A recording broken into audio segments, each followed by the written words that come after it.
செய்திகள் தொடர்கின்றன. பிரான்ஸ் நாட்டில் பிரபல பாப் பாடகி மொடானா நடத்திய இசை நடன நிகழ்ச்சி பார்வையாளர்களை வெகுவாக கவர்ந்தது.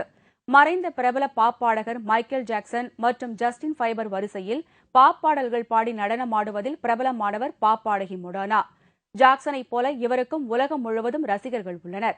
பிரான்ஸ் தலைநகர் பாரிஸ் நகரில் மொடானாவின் பாப் இசை நிகழ்ச்சி அங்குள்ள ஒலிம்பியா அரங்கில் ஒளிக்கற்றைகளுக்கு நடுவே நடைபெற்றது.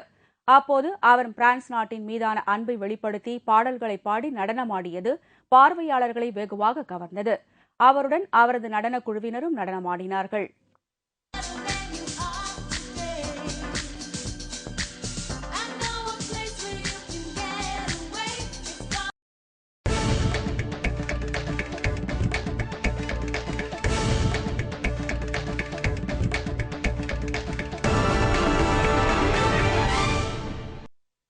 இந்தியா இலங்கை மோதும் 3வது ஒருநாள் கிரிக்கெட் போட்டி இன்னும் சற்று நேரத்தில் தொடங்குகிறது.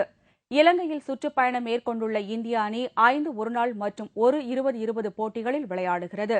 ஏற்கனவே நடைபெற்ற 2 போட்டிகளில் தலா ஒரு போட்டிகளில் வெற்றி பெற்று இரு அணிகளும் சமநிலையில் உள்ளன. இந்நிலையில் 3வது ஒருநாள் கிரிக்கெட் போட்டி கொழும்புவில் உள்ள பிரேமதாசா மைதானத்தில் இன்று நடைபெறுகிறது. இதற்காக இரு அணி வீரர்களும் தீவிர வலைப்பயிற்சியில் ஈடுபட்டுள்ளனர். தொடரில் முன்னிலை பெற இன்று நடைபெறும் போட்டியில் வெற்றி பெற இரு அணிகளும் கடுமையாக போராடும் என்று தெரிகிறது. பகலிரவு ஆட்டமாக நடைபெறும் இப்போட்டி இந்திய நேரப்படி இன்று பிற்பகல் 2:30 மணிக்கு தொடங்குகிறது.